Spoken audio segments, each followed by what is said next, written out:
Hi friends, welcome to మన wheels. ఈ video ద్వారా మనం యమహాలో FZS బ్లూటూత్ వెర్షన్ గురించి 150cc ఇంజన్లో అయితే ఇది అవైలబుల్గా ఉంటుంది. అయితే ఈ వెహికల్ గురించిన కంప్లీట్ డీటెయిల్స్ అయితే మనం తెలుసుకోబోతున్నాం.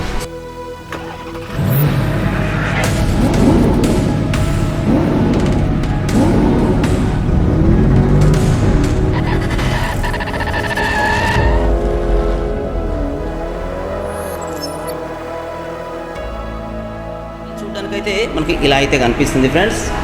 సో ఒకసారి మనం వెహికల్ అయితే చూద్దాం.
FZSలో ఇది వచ్చేసి 150cc ఇంజన్ ఉంటుంది. దీనిలో ఫ్రంట్లో వచ్చేసి అట్రాక్టివ్ LED లైటింగ్ అయితే ఉంటుంది. సో దీంట్లో అప్పర్ అండ్ లోయర్, సో ఇక్కడ వచ్చేసి మనకు ఇది మంచి డిజైన్ అయితే కనిపిస్తుంది. సో ఇది హై బీమ్ కానీ లో బీమ్ కానీ చేంజ్ చేయడానికి ఇది చాలా యూస్ఫుల్గా ఉంటుంది. సో చూడడానికి కూడా చాలా అట్రాక్టివ్ డిజైన్తో అయితే ఇది కనిపిస్తుంది అనమాట. సో ఇది ఫ్రంట్ ఇది వచ్చేసి వైజర్ అనమాట. ఈ నెక్స్ట్ లెఫ్ట్ సైడ్ ఇండికేటర్స్ కూడా దీంట్లో ఇది బల్బ్తో కూడిన ఇండికేటర్స్ అయితే కనిపిస్తాయి. సో ఇది కాకుండా ఈ ఫ్రంట్లో చూసినట్టయితే, సో ఇది కొంచెం లాంగ్ నుంచి చూసినట్టయితే ఇది మంచి లుకింగ్లో అయితే కనిపిస్తుంది అనమాట. సో ఇది వచ్చేసి క్రోమ్ ఫినిషింగ్తో ఉండే ఒక రెండు అట్రాక్టివ్ క్రోమ్ ఫినిషింగ్ డిజైన్స్ అయితే లెఫ్ట్ అండ్ రైట్ సైడ్ ఈ కౌల్స్కి అయితే ఇది డిజైన్ చేయబడి ఉంటాయి. సో మనం లెఫ్ట్లో రైట్లో ఈ అంటే ట్యాంక్ సైడ్లో ఉండే కౌల్స్కి FZS వర్షన్ 3.0 అని చెప్పి దీని యమహా లోగోతో కూడిన ఈ లోగోస్ అయితే కనిపిస్తాయి అనమాట. సో ఇక్కడ వచ్చేసి యమహా లోగో ఉంటుంది, ఇక్కడ వచ్చేసి దీని నేమ్ అయితే చూపిస్తుంది అనమాట. సో ఇలా అయితే దీని లుకింగ్ అయితే ఉంటుంది. సో దీని ఇంజన్ గురించి చూసినట్టయితే దీనిలో 150cc ఇంజన్ అయితే ఇచ్చారు. దీని బ్యాక్ సైడ్ వచ్చేసి మోనోక్రోమ్ సస్పెన్షన్ అయితే ఇవ్వడం జరిగింది. ఇది ఏంటంటే ఎలాంటి రోడ్లలో అయినా కానీ మనం మంచిగా అంటే ఈజీగా డ్రైవ్ చేయడానికి యూజ్ అయ్యే విధంగా దీని డిజైన్ అయితే ఉంటుంది. సో ఈ సస్పెన్షన్ వచ్చేసి హైడ్రాలిక్ సస్పెన్షన్ అయితే ఉంటుంది. ఇది అడ్జస్టబుల్ సస్పెన్షన్గా ఉంటుందన్నమాట. అంటే దీనికి అడ్జస్ట్ చేసుకోవడానికి పాయింట్స్ కూడా ఇవ్వడం జరిగింది.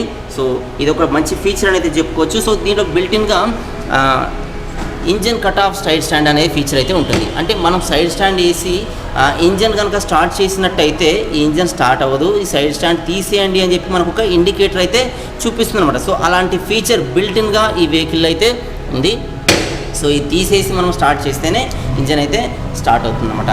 సో నెక్స్ట్ వచ్చేసి దీంట్లో కంఫర్ట్ కోసం వచ్చేసి దీంట్లో బ్యాక్ సైడ్లో చాలా వైడ్ టైర్ని అయితే ఇవ్వడం జరిగింది. చూడడానికి చాలా వైడ్గా అయితే ఉంటుంది టైర్ వచ్చేసి. ఇది 140mm టైర్ అయితే దీంట్లో ఇచ్చారనమాట. నెక్స్ట్ వచ్చేసి దీని డిజైన్ పరంగా చూసినట్టయితే దీంట్లో చాలా కంఫర్టబుల్గా కూర్చునే సీట్ డిజైన్ ఉంటుంది. ఇదే కాకుండా దీని ట్యాంక్ డిజైన్ చూసినప్పుడు కూడా చాలా స్టైలిష్ లుకింగ్లో అయితే కనిపిస్తుంది అనమాట. సో ఫ్రంట్ కూర్చునే డ్రైవర్ అంటే డ్రైవింగ్ సీట్లో కూర్చున్న వాళ్ళు కానీ, లేదంటే అంటే రైడర్ కానీ, లేదంటే పిలియన్స్ కానీ కూర్చోవడానికి అయితే కంఫర్టబుల్గా ఉండే సీట్ అయితే దీంట్లో ఇచ్చారు. ప్రీవియస్ వెహికల్స్తో కంపేర్ చేస్తే దీనిలో 16% లార్జర్ సీటింగ్ సర్ఫేస్ అయితే ఏరియా ఉంటుందని అయితే వీళ్ళు చెప్తున్నారనమాట. సో ఈ సైజ్ వచ్చేసి 26mm వైడ్ సీట్ అయితే దీంట్లో ఇచ్చారనమాట. నెక్స్ట్ వచ్చేసి దీని థిక్నెస్ వచ్చేసి 5mm థిక్నెస్ అయితే ఉంటుంది. సో ఈ బ్యాక్ సైడ్ కూర్చొని అంటే పిలియన్స్ కూర్చొని పట్టుకోవడానికి వచ్చేసి ఈ గ్రాబ్ రైల్ కూడా మంచి డిజైన్లో అయితే ఉంటుంది. సో నెక్స్ట్ వచ్చేసి ఈ బ్యాక్ వచ్చేసి ఈ హెడ్ ల్యాంప్ కూడా మంచి డిజైన్లో ఉంటుంది. ఇక్కడ వచ్చేసి దీని కింద నంబర్ ప్లేట్ ఫిట్టింగ్ కోసం అయితే అరేంజ్మెంట్ ఉంటుంది. ఇది వచ్చేసి ఈ బ్యాక్ సైడ్ టెయిల్ ల్యాంప్ అనమాట. దీనికి లెఫ్ట్ అండ్ రైట్లో అంటే 2 ఇండికేటర్స్ అయితే కనిపిస్తాయి. సో ఇది మనకు లెఫ్ట్ రైట్ మనము వెహికల్ టర్న్ చేసినప్పుడు ఇండికేటర్స్కి అయితే యూజ్ చేయవచ్చు. నెక్స్ట్ వచ్చేసి ఈ డిజైన్ వచ్చేసి క్రోమ్ డక్ట్ ప్లేటింగ్ అనేది దీన్ని అంటారు. ఈ 3D ఎంబ్లమ్ లాగా అయితే మనకు కనిపిస్తుంది అనమాట. సో ఇది మెయిన్ దీని అట్రాక్టివ్ ఫీచర్ అని చెప్పుకోవచ్చు అనమాట. నెక్స్ట్ వచ్చేసి ఈ రైట్ సైడ్లో వచ్చేసి ఈ క్రోమ్ ఫినిషింగ్తో ఉండే మిడ్షిప్ మఫ్లర్ అనేది దీంట్లో చూడొచ్చు. ఇది వచ్చేసి ఎన్హాన్స్డ్ మఫ్లర్ అనమాట. ఇది వచ్చేసి మంచి బీటింగ్ సౌండ్ అయితే ఇది ఇవ్వడానికైతే దీంట్లో ఏర్పాట్లు అయితే ఉంటాయి. నెక్స్ట్ వచ్చేసి దీని ఫీచర్స్ పరంగా చూసుకున్నట్టయితే ఇది బ్లూటూత్తో కనెక్ట్ అవుతుందని చెప్పాను కదా. ప్రజెంట్ ఇది వెహికల్ ఆన్లో అయితే లేదు, కానీ ఇది వచ్చేసి ఎల్సిడి ఇన్స్ట్రుమెంటల్ క్లస్టర్ ప్యానల్ అయితే దీని డిజిటల్ మీటర్గా మనం చూడవచ్చు. దీంట్లో మనం background light and white black ఇలా సెట్ చేసుకోవచ్చు. ఇదే కాకుండా ఇది డిజిటల్ స్పీడోమీటర్గా పనిచేస్తుంది. బార్ స్టైల్ టాకోమీటర్ అనేది దీంట్లో ఉంటుందన్నమాట. సో దీంట్లో ఫ్యూయల్ గేజ్ కాన్స్టెంట్లీ డిస్ప్లేడ్ అనేది ఉంటుంది. So ABS wearing lamp odometer కూడా దీంట్లో ఉంటుందన్నమాట. ఇవే కాకుండా దీంట్లో trip 1, trip 2 and F trip clock అంటే అదర్ ఫీచర్స్ కూడా ఈ డిస్ప్లేలో అయితే సెలెక్ట్ చేసుకోవచ్చు. దీంట్లో ఎకో స్పీడ్ ఇండికేటర్ కూడా మనకు అవైలబుల్గా ఉంటుంది. అంటే మనం ఎకో స్పీడ్లో వెళ్తే మనకు మంచి మైలేజ్ ఇవ్వడానికి ఎకానమీ స్పీడ్లో వెళ్తున్నామా లేదా ఇండికేట్ చేయడానికి ఒక ఫీచర్ అయితే దీంట్లో ఉంటుందన్నమాట. సో ఇదే కాకుండా అండర్ కౌల్ అనేది ఇక్కడ ఒక అంటే ఇంజన్కి ఒక అండర్ కౌల్ అనేది ఇవ్వడం జరిగింది. ఇది కూడా డస్ట్ కానీ లేకపోతే ఇంకేదైనా డస్ట్ కానీ ఏదైనా బురద కానీ అలాంటివి ఏమీ ఇంజన్ పైన పడకుండా ఒక గార్డ్ లాగా ఇది దీనికి పనిచేస్తుందన్నమాట.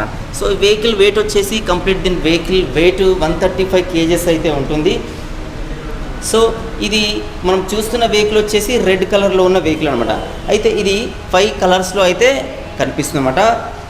ఇది వచ్చేసి రెడ్ కలర్ అని చెప్పాను కదా. నెక్స్ట్ వచ్చేసి మ్యాటీ బ్లాక్ అని ఒక బ్లాక్ కలర్లో అయితే కనిపిస్తుంది. నెక్స్ట్ వచ్చేసి డార్క్ మ్యాట్ బ్లూ అని ఒక బ్లూ కలర్లో అయితే కనిపిస్తుంది. ఇంకో కలర్ వచ్చేసి డార్క్ నైట్ అని కొంచెం డార్క్ కలర్లో ఉండే బ్లాక్ కలర్ అయితే ఇది కనిపిస్తుంది. అంటే గ్రే మిక్సింగ్ లాగా ఉంటుంది అనమాట. నెక్స్ట్ వచ్చేసి వింటేజ్ గ్రీన్ అంటే ఈ ట్యాంక్ వచ్చేసి గ్రీన్ కలర్లో ఉండి ఈ సీట్ వచ్చేసి బీజ్ కలర్లో అయితే కనిపిస్తుంది అనమాట. అంటే ఒకలాంటి బ్రౌన్ కలర్లో అయితే కనిపిస్తుంది అనమాట. సో అలాంటి డిజైన్ అయితే దీంట్లో అంటే సీట్ అయితే ఇచ్చారు. సో ఇలా మనకు 5 కలర్స్లో ఈ వెహికల్ అవైలబుల్గా అయితే ఉంటుంది. సో దీని గురించి ఇంకా స్పెసిఫికేషన్స్ గురించి చూసినట్టయితే దీని ఇంజన్ వచ్చేసి దీంట్లో 4 stroke SOHC 2 valve air cooled engine అయితే ఇవ్వడం జరిగింది. దీంట్లో 149 cc ఇంజన్ అంటే 150 cc ఇంజన్ అయితే ఇచ్చారు. దీని బోర్ వచ్చేసి 57.3 mm బోర్ ఉంటుంది. ఈ స్ట్రోక్ వచ్చేసి పైన ఇది 57.9 mm అయితే దీని స్ట్రోక్ ఇచ్చారనమాట. నెక్స్ట్ వచ్చేసి దీని మ్యాక్సిమం హార్స్ పవర్ వచ్చేసి 9.1 kV వద్ద ఇది 12.4 PS కిలోవాట్ ఎనర్జీని అయితే ఇది ఇస్తుందన్నమాట. సో అదే కాకుండా 7250 RPM అయితే ఇది ఇస్తుంది. దీనిలో మ్యాక్సిమం టార్క్ వచ్చేసి 13.9 mm వద్ద 5500 RPM అయితే ఇది రిలీజ్ చేస్తుంది. సో దీనిలో స్టార్టింగ్ సిస్టమ్ వచ్చేసి ఎలక్ట్రిక్ స్టార్ట్ మాత్రమే ఉంటుంది. దీనిలో అంటే మనం ఇక్కడ డైరెక్ట్గా ఎలక్ట్రిక్ స్టార్టర్ అయితే మనం చూడవచ్చు. దీని ద్వారా మాత్రమే స్టార్ట్ చేయాలి. దీనిలో కిక్ రాడు ఉండదన్నమాట. సో డైరెక్ట్గా స్టార్ట్ చేయాల్సి అయితే ఉంటుంది. నెక్స్ట్ వచ్చేసి దీనిలో లూబ్రికెంట్ సిస్టమ్ వచ్చేసి బెట్ స్టంప్ అనేది ఉంటుంది. సో ఇవే కాకుండా దీని డైమెన్షన్స్ గురించి మనం చూసుకున్నట్టయితే అంటే దీని ఓవరాల్ డైమెన్షన్స్ ఎలా ఉంటుందని చూసినట్టయితే దీని లెంత్ వచ్చేసి సో ఇది మన ఫ్రంట్ నుంచి ఇక్కడ బ్యాక్ దాకా దీని లెంత్ వచ్చేసి 1990 mm దీని లెంత్ అయితే ఉంటుంది. దీని సైజ్ వచ్చేసి నెక్స్ట్ వచ్చేసి దీని విడ్త్ చూసినట్టయితే 780 mm విడ్త్ ఉంటుంది. నెక్స్ట్ వచ్చేసి దీని హైట్ చూసుకున్నట్టయితే ఈ కింద నుంచి పై వరకు దీని హైట్ చూసుకున్నట్టయితే 1080 mm అయితే ఉంటుంది. దీని సీట్ హైట్ కూడా అంటే కింద నుంచి బాటమ్ నుంచి సీట్ హైట్ వరకు 790 mm హైట్ అయితే ఉంటుంది. ఈ వీల్ బేస్ వచ్చేసి left to right wheel base వచ్చేసి 1330 mm వీల్ బేస్ అయితే ఉంటుంది. అంటే ఫ్రంట్ వీల్ నుంచి బ్యాక్ వీల్ వరకు మధ్యలో ఉన్న ఈ గ్యాప్ని వీల్ బేస్ అని అంటారు. సో ఈ వీల్ బేస్ ఎంత ఎక్కువగా ఉంటే మనకు అంత పర్ఫెక్ట్ డ్రైవింగ్ అనేది మనం చేయవచ్చు అనమాట. మంచి గ్రిప్ అయితే ఉంటుంది వెహికల్కి. నెక్స్ట్ వచ్చేసి దీని గ్రౌండ్ క్లియరెన్స్ అంటే ఈ బాటమ్ నుంచి కింద నుంచి పై వరకు ఇంజన్ వరకు అంటే ఈ గ్యాప్ని మనం గ్రౌండ్ క్లియరెన్స్ అని అంటాము.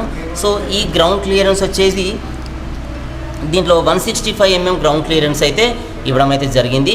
నెక్స్ట్ వచ్చి ఈ వెహికల్ వెయిట్ 135 kgsగా ఇచ్చారనమాట. సో దీనిలో ఇంజన్ వచ్చేసి 150 cc ఇంజన్ ఉంటే దీని వెయిట్ 135 kgs అయితే ఉంటుంది. నెక్స్ట్ వచ్చేసి దీని చాసిస్ దీని ఇంకా డీటెయిల్స్ చూసుకున్నట్టయితే దీనిలో టైర్స్ వచ్చేసి ఫ్రంట్ అండ్ బ్యాక్ ఈ రెండు కూడా మనకు ట్యూబ్లెస్ టైర్స్ అయితే కనిపిస్తాయి. సో ఇది వచ్చేసి మనకు ట్యూబ్లెస్ టైర్ అనమాట. ఈ ఫ్రంట్ టైర్ సైజ్ వచ్చేసి 100/80 సైజ్ అయితే ఉంటుంది. ఈ టైర్ సైజ్ 100/80 సైజ్ అయితే ఉంటుంది. నెక్స్ట్ దీని రీమ్ సైజ్ వచ్చేసి 17 mm రీమ్ సైజ్ అయితే మనం ఫ్రంట్లో చూడవచ్చు. అదే రేర్లో చూసుకున్నట్టయితే దీంట్లో 140 mm wide tyre tubeless tyres అయితే ఇవ్వడం జరిగింది. ఇదే కాకుండా దీనిలో 70 mm రిమ్ అయితే ఇవ్వడం జరిగింది. ఈ బ్రేక్ సిస్టమ్ చూసుకున్నట్టయితే ఫ్రంట్లో వచ్చేసి డిస్క్ బ్రేక్లు అయితే ఉంటాయి. ఇక్కడ డిస్క్ బ్రేక్ అయితే ఫ్రంట్లో ఉంటుంది. సో ఈ టెలిస్కోపిక్ సస్పెన్షన్ మనం ఫ్రంట్లో చూడొచ్చు. బ్యాక్లో వచ్చేసి హైడ్రాలిక్ సస్పెన్షన్ ఉంటుంది. బ్యాక్ కూడా మనకు డిస్క్ బ్రేక్ అయితే లొకేట్ అయి ఉంటుంది. ఈ disc brake back disc brake size వచ్చేసి 220 mm డిస్క్ బ్రేక్ సైజ్ అయితే ఉంటుంది. సో ఈ డిస్క్ సైజ్ వచ్చేసి 220 mm ఉంటుంది. అదే ఫ్రంట్ డిస్క్ సైజ్ చూసినట్టయితే 282 mm అయితే ఉంటుంది. అంటే బ్యాక్ సైడ్లో ఉండే డిస్క్ బ్రేక్ సైజ్ కంటే ఈ ఫ్రంట్లో ఉండే డిస్క్ బ్రేక్ సైజ్ అనేది కొంచెం ఎక్కువగా పెద్దగా అనేది ఉంటుందన్నమాట. సో దీంట్లో మనం ఇంకా ట్యాంక్ కెపాసిటీ చూసుకున్నట్టయితే ట్యాంక్ అయితే చూడడానికి చాలా వైడర్గా చాలా బిగ్ ట్యాంక్ లాగా కనిపిస్తుంది. దీంట్లో మనము 13 లీటర్ ఫ్యూయల్ అయితే మనం స్టోర్ చేయవచ్చు అనమాట. ఈ ట్యాంక్ కెపాసిటీ వచ్చేసి 13 లీటర్స్ అనమాట. నెక్స్ట్ క్లచ్ టైప్ వచ్చేసి దీంట్లో వెట్ మల్టిపుల్ క్లచ్ అయితే దీంట్లో ఇవ్వడం జరిగింది. సో ఇది డిస్క్ బ్రేక్ మనం అప్లై చేయడానికి కూడా యూజ్ అయితే అవుతుందన్నమాట. నెక్స్ట్ వచ్చేసి ట్రాన్స్మిషన్ చూసినట్టయితే దీనిలో గేర్స్ సింగిల్ లివర్ అయితే ఉంటుంది. దీంట్లో 5 స్పీడ్ ట్రాన్స్మిషన్ అంటే 5 గేర్స్ అయితే ఉంటాయి. నెక్స్ట్ వచ్చేసి దీని బ్రేక్ అండ్ టెయిల్ లైట్ చూసినట్టయితే దీంట్లో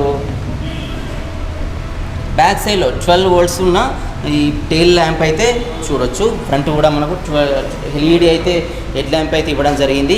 ఇది కూడా 12 volts ఎల్ఈడి హెడ్ ల్యాంప్స్ అయితే ఉంటాయి. స్ప్లిట్ ఎల్ఈడి అనమాట. నెక్స్ట్ వచ్చేసి స్పీడోమీటర్ మనం డిజిటల్గా ఉంటుందని ఇది వరకు చెప్పుకున్నాం.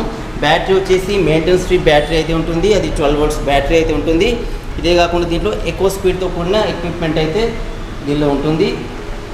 ఈ ఫ్యూయల్ టైప్ వచ్చేసి ఇది కార్బోరేటర్ టైప్ ఉంటుంది. ఫ్యూయల్ ఇంజెక్షన్ టైప్ కూడా ఉంటుంది అనమాట. అంటే ఇది 2 విధాలుగా పనిచేస్తుంది.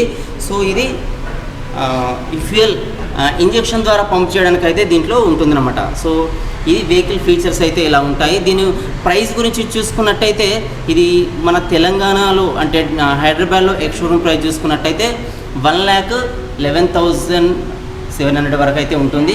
సో ఈ ఎక్స్ షోరూమ్ ప్రైస్ అనేది ఒక లొకేషన్ నుంచి ఇంకో లొకేషన్కి అయితే డిఫరెన్స్ అయితే ఉండొచ్చు. ఎందుకంటే దీనికి ట్రాన్స్పోర్ట్ ఛార్జెస్ ఇవన్నీ కూడా ఉంటాయి. సో కాబట్టి ఈ ప్రైస్ అయితే డిఫరెన్స్ ఉంటుంది. ఫిక్స్డ్ ప్రైస్ అయితే కాదు. ఇదే కాకుండా మనకు వెహికల్లో ఈ లెఫ్ట్ రైట్ ఇక్కడ చూసుకున్నట్టయితే హ్యాండిల్ దగ్గర చూసుకున్నట్టయితే ఇక్కడ ఫ్రంట్ బ్రేక్ అయితే ఉంటుంది. ఇదే కాకుండా ఇక్కడ పాసింగ్ స్విచ్ విడిగా అయితే ఇవ్వలేదు. ఇది హై బీమ్ లో బీమ్ మనం చేంజ్ చేసుకోవడానికి ఈ బటన్ మాత్రమే యూజ్ చేయాల్సి అయితే ఉంటుంది. ఇది వచ్చేసి లెఫ్ట్ రైట్ ఇండికేటర్స్గా అయితే పనిచేస్తుంది. ఇది వచ్చేసి హార్న్ బటన్ ఉంటుంది. నెక్స్ట్ రైట్ సైడ్లో చూసుకున్నట్టయితే మనకు engine stop and start switch అయితే ఉంటుంది. అంటే ఐడియల్గా మనము ఇంజన్ సీట్ పైన కూర్చొని డైరెక్ట్గా మనం స్టాప్ అయితే చేసుకోవచ్చు. ఇది స్టార్ట్ చేయడానికి ఉన్న బటన్ అన్నమాట. సో ఇది ఈ వెహికల్ గురించిన కంప్లీట్ డీటెయిల్స్ అనమాట. సో చూసారు కదా ఫ్రెండ్స్. నెక్స్ట్ వచ్చేసి ఈ ఫ్రంట్ వచ్చేసి ఏబిఎస్ బ్రేకింగ్ సిస్టమ్ అయితే ఉంటుంది. అంటే యాంటీ లాక్ బ్రేకింగ్ సిస్టమ్ అనేది ఉంటుంది. ఇక్కడ మనము ఈ సస్పెన్షన్కి అంటే టెలిస్కోపింగ్ సస్పెన్షన్కి ఆనుకొని ఇక్కడ ఏబిఎస్ అనే ఒక స్టిక్కరింగ్ కూడా వీళ్ళు ఇచ్చారు ఏబిఎస్ బ్రేకింగ్ ఐడెంటిఫై చేయడానికి. సో ఇక్కడ మనకు బైపాస్ ఈ కేబుల్స్ ద్వారా ఏబిఎస్ బ్రేకింగ్ సిస్టమ్ అనేది వర్క్ అయితే అవుతుంది. సో దీంట్లో యాంటీ లాక్ బ్రేకింగ్ సిస్టమ్ ఉండడం వల్ల వెహికల్ స్కిడ్ కాకుండా డైరెక్ట్గా ఈ బ్రేక్ని లాక్ చేస్తుంది అనమాట. సో స్కిడ్ అయి పడిపోకుండా. సో ఇలా అయితే బ్రేకింగ్ సిస్టమ్ ఇచ్చారు. సో మనకు బ్యాక్ సైడ్ కూడా ఏబిఎస్ అయితే మనకు వర్క్ చేస్తుంది. ఎందుకంటే డిస్క్ బ్రేక్ అయితే ఉంది. సో ఇది కంప్లీట్గా ఈ వెహికల్గా సంబంధించిన డీటెయిల్స్ ఫ్రెండ్స్ చూశారు కదా. ఇప్పటిదాకా మనం చూసింది యమహాలో FZS 150cc ఇంజన్ గల వెహికల్ గురించి. దీంట్లో బ్లూటూత్ కనెక్టివిటీ కూడా ఉంటుంది. సో మనం యమహా యాప్ని ఇన్స్టాల్ చేసుకున్నట్టయితే బ్లూటూత్ ద్వారా కనెక్ట్ చేసి మనం వాయిస్ కమెంట్స్ ద్వారా కూడా మనము కొన్ని ఫీచర్స్ని అయితే యూజ్ చేసుకోవచ్చు. సో ఈ వీడియో అయితే మీకు నచ్చింది అనుకున్నాను ఫ్రెండ్స్. వీడియో మీకు నచ్చితే లైక్ చేయండి. నా ఛానల్ ఎవరైతే సబ్స్క్రైబ్ చేసుకోలేదో సబ్స్క్రైబ్ చేసుకోండి. వీడియోస్ మీకు మీ ఫ్రెండ్స్ కూడా ఉపయోగపడతాయి అనిపిస్తే వాళ్ళకు కూడా షేర్ చేయండి. Thanks for watching.